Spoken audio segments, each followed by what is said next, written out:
Hi, and welcome to Game Changer, brought to you by Connor's Coaching.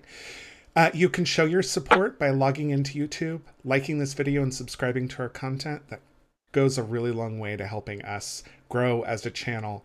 And we are created to inspire positivity by talking about coaching, mindset, personal development, leadership development, emotional intelligence like today, and practical neuroscience. We go live every Wednesday at 3:30 p.m. and we have guests like today on the second and fourth Wednesday of each month. So let's get inspired today. I am joined today by my absolute favorite person on the planet, Leslie King. Oh, Nick, Leslie come is on. proof to me that we meet the people that we were meant to be when we are our most authentic selves. I met Leslie through LinkedIn. We had Mhm. no connection with each other. We have no mutual connections to each other. She saw a post that I posted. She reached out to me on a whim. We connected, and it was obvious from the get go that we were meant to connect. She's been my coach, she's been my client, and she's been the first guest on this show when we were on Twitch. She's been a guest multiple times on our show. This is the first time she's been on our YouTube channel since we moved over here. I am so thrilled to have you here, Leslie. Thank you so much for coming back and joining us. Oh my gosh, I'm so thrilled to be here. Just, I feel like our paths intertwined now since we met in so many ways, and I'm just thrilled to be a part of your podcast, livecast today. Well, I am thrilled to have you. Absolutely thrilled. So tell me about your business as a coach. Yeah, thank you for that. So I work with all types of people, but mostly it's people who are experiencing some level of change, right? And that can be on a personal level, on a professional level. It could be a career change, it could be a divorce, and a big part of that, and a big key to how we mitigate change is our level of emotional intelligence, which I'm thrilled that we're talking about today. So I look forward to sharing with some of those resources with you. But yeah, so really anybody going through a period of change, either, and it can be something that is chosen or something that's, something they didn't see coming or whatever, for better or for worse, but don't quite know yet how to mitigate that and manage that. So that's what I'm here for. Yeah. And regardless of who you are, you're gonna experience change at some point in your life. Just You got changes in it. terms of your Yeah, yeah, yeah. body. I Anybody mean, going I through can tell you, change, I'm anybody 45. who's breathing. I'm going to be Yeah. 45 in January. Your body changes over time. Let me tell you, you got to Yeah, get yeah, used to yeah, some yeah. change. Well, tell me about your ideal client then. So you mentioned people going Yeah. through change, but if there was one person out there who really you just want to perk up and you wish you could help, who would it be? Oh gosh, I got to narrow it down. Um, Really, and so I really have a passion for women and men who are experiencing any level of imposter syndrome. Certainly, emotional intelligence can fit into that, and for anybody who's not aware, I mean, it can just be simply stated if you've ever been in a room and you feel like you have no right to be there, or you're waiting for people, someone to figure out that you're a fraud. That's it. Yeah. And so really that's at this time that really kind of is a passion project for me. Yeah. Yeah. Well, so you're here to talk to us about emotional intelligence today, and one of Hmm. the best ways to start Yeah. talking about something is to really define it. And this has been a Yeah. hot topic Yeah. for Yeah. Yeah. many years, for decades actually, like since Yeah. Uh-huh. 1980s. Daniel Goleman's book Emotional Intelligence came out. But when you talk about it today, what are you talking about? So I talk about really the four domains that fall under emotional intelligence. And those four domains really for me define emotional intelligence. It is self-awareness, it is self-management, and then it's also outwardly driven, which is social awareness and relationship management. So just to kind of keep it simple, really those four key pillars are what define emotional intelligence and your levels of those. Yeah. Yeah, Yeah. and yeah, that's the original Daniel Goleman model that he's talking Mm-hmm. about, and there Mm-hmm. obviously are many ways of talking about it. There's the psychological model that a lot of therapists are using now, but I think that that's a very actionable model because it gives us something that we Right. can work on, whereas some of the others are more just typing. Um, Yeah. so you mentioned an awareness of self or self-awareness, and Mm-hmm. that seems like a really good starting point to talk Yeah. about because it was the first Yeah. thing you mentioned. Yeah. Yeah. Why don't we start um at the top?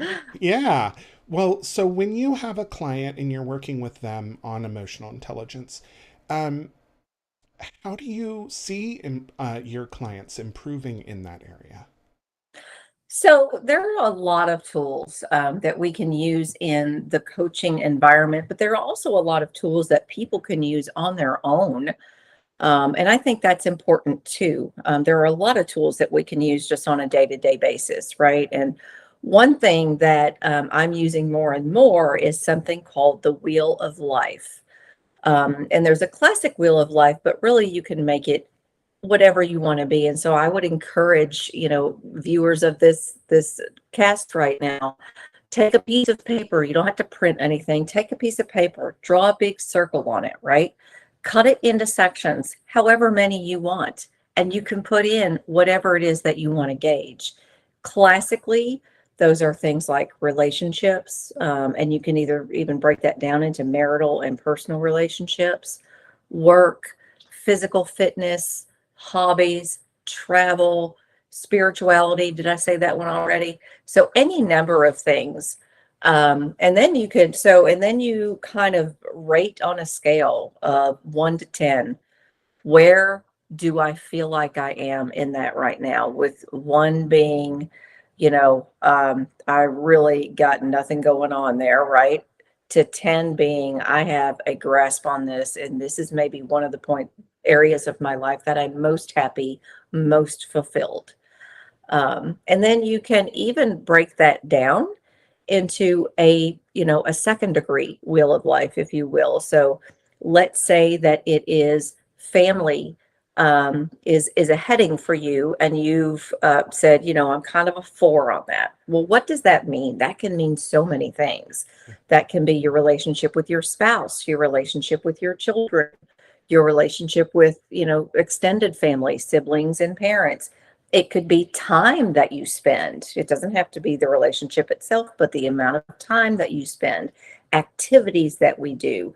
How many times a week? It would be really important for me if we at least 3 times a week sat down together as a family for dinner or something like that. So you really can tailor it specifically to you, but it creates that awareness in each category and can really open your mind to those areas that we want to delve into a little further.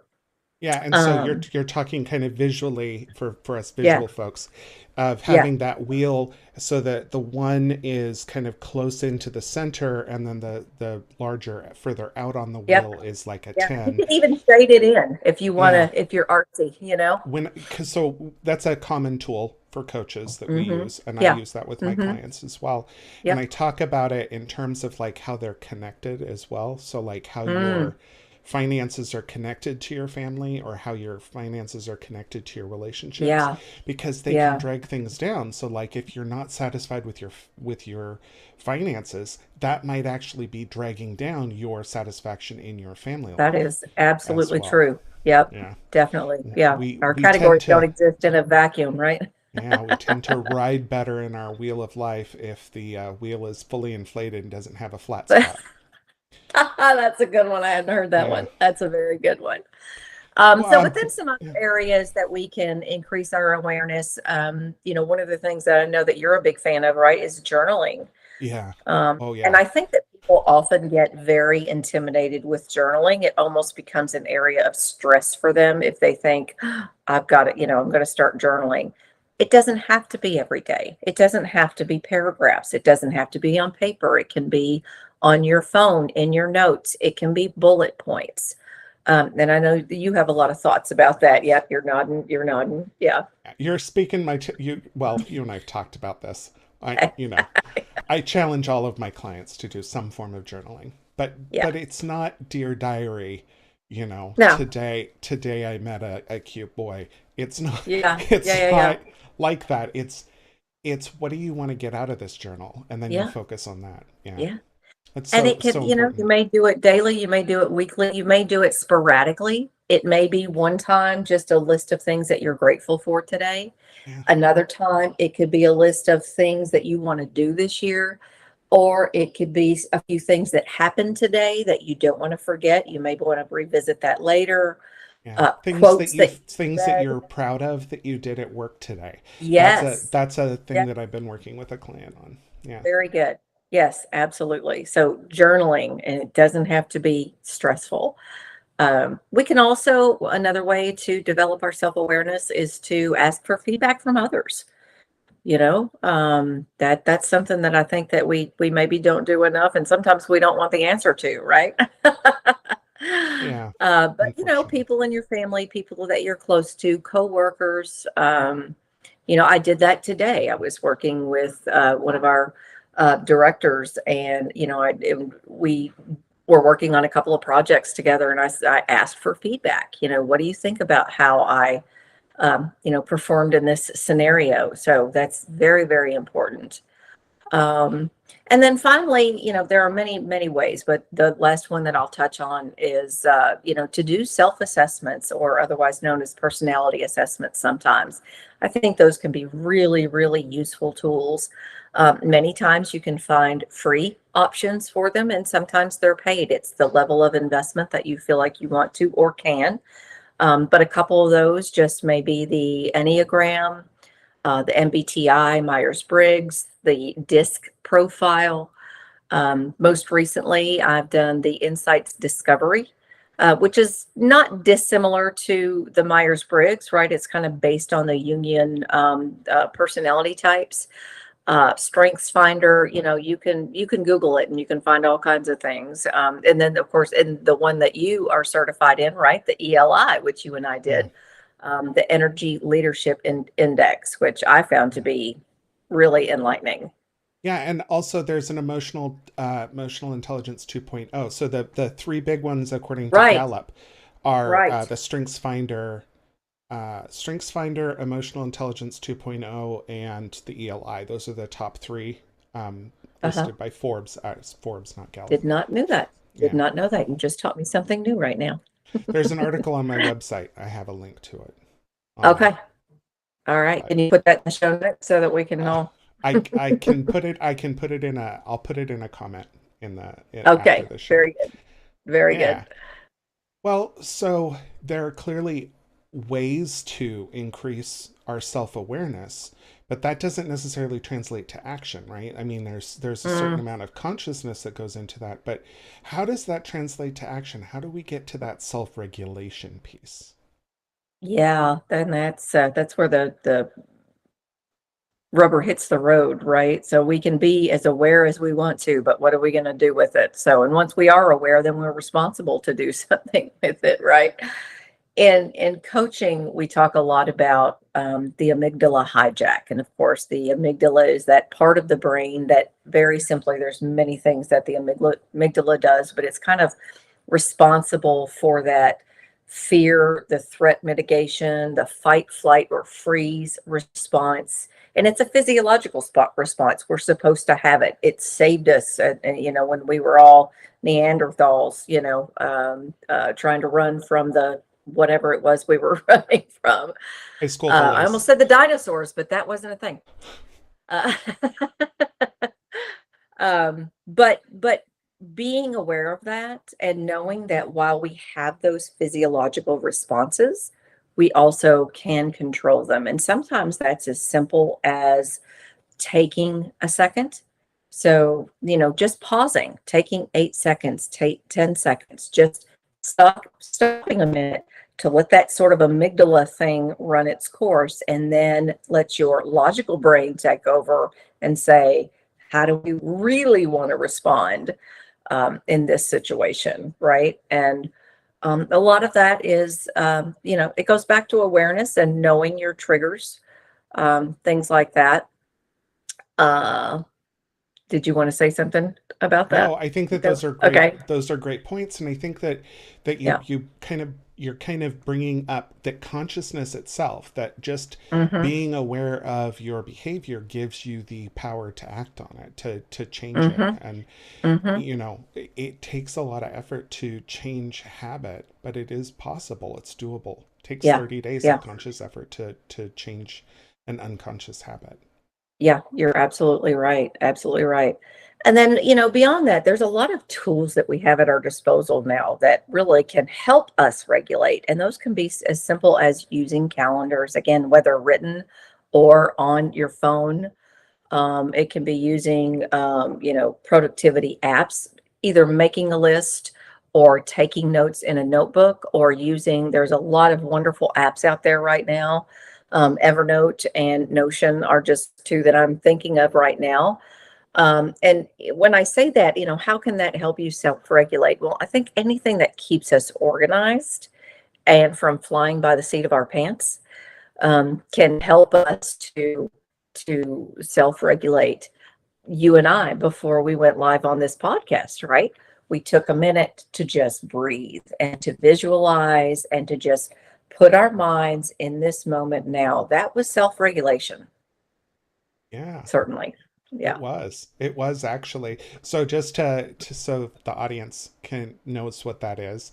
We do we do box breathing. I do this before every episode with or without a guest, but I invite my guests to participate. That's if they want. And we breathe in all of the effort we put in towards making the show. We hold that effort, we appreciate that effort, and then we let it go. And we do that with our breath. So it's breathing in for a count of four, holding for a count of four, releasing for a count of four, and then pausing for a count of four, and repeating that until your mind is kind of where you want it to be, usually three or four Hmm. times. Yeah. And for me, it was a little different. I just closed Yeah. my eyes and I just took breaths in and out. And then for a while, and then I kind of got my limbs going and did a little stretching. Yeah. You know, do whatever you need to do. It can look like whatever you need it to look like. Yeah, it's so interesting, and there is a physiological connection between the brain Yeah. and the body as well. Yeah. Well, Yeah. So much. it's we could talk about mind hacks all day long, I think, the Right. two of us. Um, Besides the self aspect of Yeah. emotional intelligence, there's clearly an influence side to social intelligence that we're trying to get Hmm. to, right? Because we're Hmm. trying to have better relationships with other people, have better relationships with our bosses, with our coworkers, with our customers, with our clients, With with our loved society at ones, large. with Right. Yeah. society, and Hmm. yeah, with our, yeah, with grandma, you know? So how do we put emotional intelligence into practice with other people? Yeah, and that's a really good question. So that comes to the other 2 points in the 4 domains, and that is social awareness. So we covered self-awareness. Now we need social awareness and then relationship management. So that's, kind of the partner to self-management, relationship management. So social awareness, again, this is another thing that many, many books have been written on, and it's something that, we can use as a society today. I think maybe if we had somewhat better social awareness skills, maybe we would all get along a little better, not be so, on the political level, they call it bipartisan, but it's, on the non-political level, so many things. I'm right, you're wrong, that kind of thing. So social awareness is really just that. It's the ability to be aware of what's going on around you. And that can be on a personal level inside the room that you're standing in right now. And it's on a social level. It's all of the, it's LinkedIn, it's Facebook, it's TikTok, it's Instagram. And, just being mindful of what is happening. And so, what John Kabat-Zinn, who has written many books on mindfulness, has, I think, the best definition of mindfulness. And I just want to read it for you here. The awareness that arises through paying attention on purpose, in the present moment, non-judgmentally. So it's got all of those things to it, but I really, that's my favorite definition. You're not Oh, judging, you're not making a good or a bad or a yes or a no, just awareness, just knowing. And I think that that really can go a long way in social awareness. and Yeah. that is that last little bit. You had me there because I was Yeah. like, "There's something missing. There's Yeah. Yeah. something Yeah. miss." Oh, that's it. That's It's the it. without judgment. Yeah. There it Yep. is. Yeah. If we were able to pay attention to other people without judgment and just accepting Mm-hmm. what they were Mm-hmm. saying Yeah. without adopting it. Like I don't need to take on someone else's stuff. Um or necessarily agree with it to not judge it. But so Yeah. oftentimes that judgment is just a knee-jerk reaction that we A let knee-jerk ourselves. reaction. Yes. Yeah. Yeah. You don't have to judge. You just have to know. Yeah. And be mindful.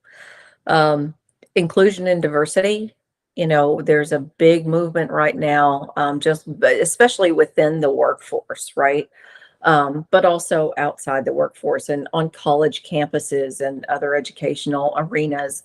I think that inclusion and diversity and being a part of it, no matter what your background, what you identify as, being a part of that conversation goes so far in creating awareness. As you said, you don't have to have an opinion on it.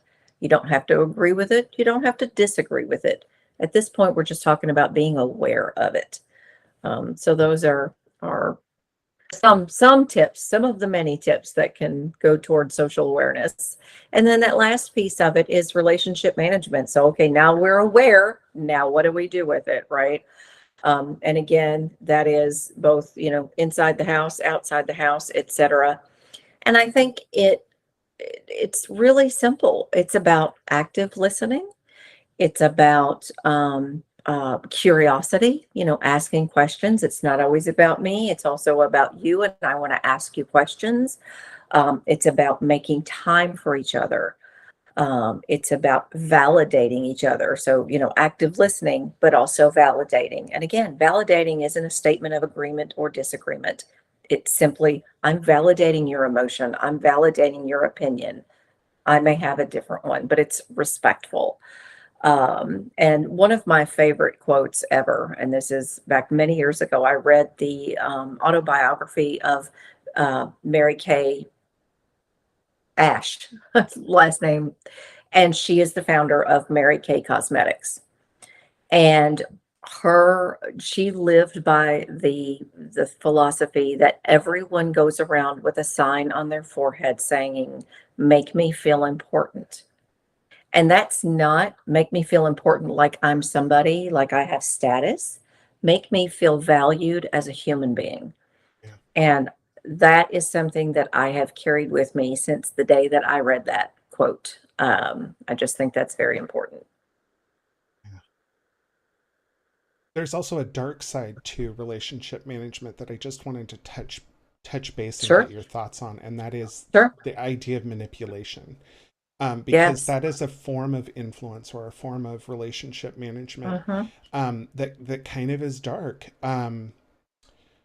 How do you how do you help people be more conscious of manipulation versus relationship management?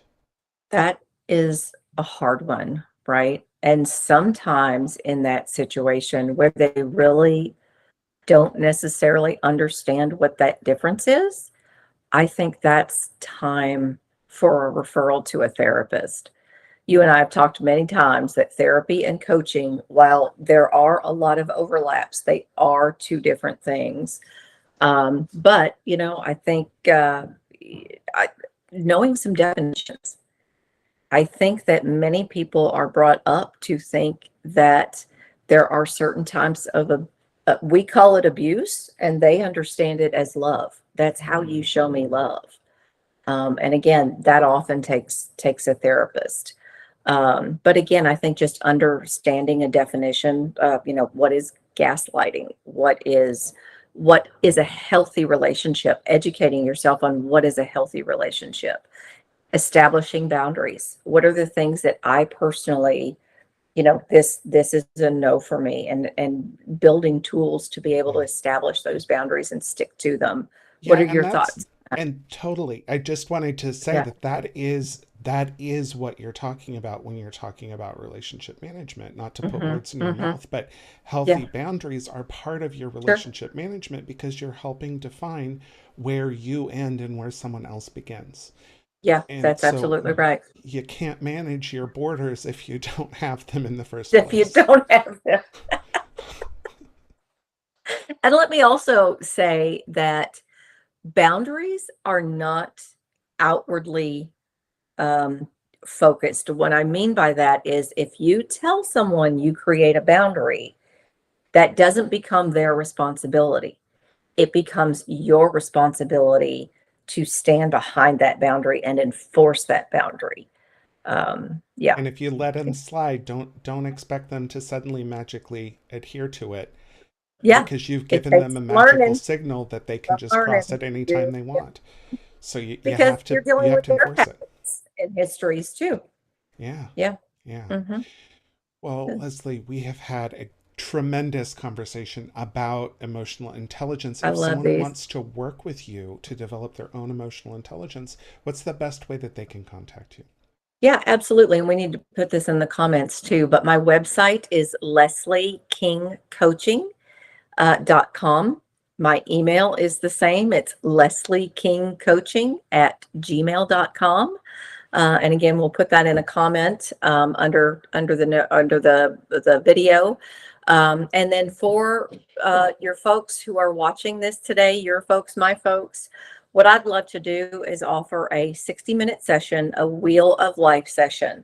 Again, I think that can be the beginning of creating that first step of self-awareness. So I'd love to offer a 60-minute Wheel of Life, 2 to 3 degrees out, that can really kickstart that process for somebody. An awesome offer. Thank you so much for being here, Leslie. Thank you so Absolutely. much. Thank you so much, audience, for being here and participating in the chat. If you stuck around this long, thank you so much. Your views mean a lot to us, and it would also mean a lot to us if you hit the like, the subscribe, and left a comment about what inspired you with our message today.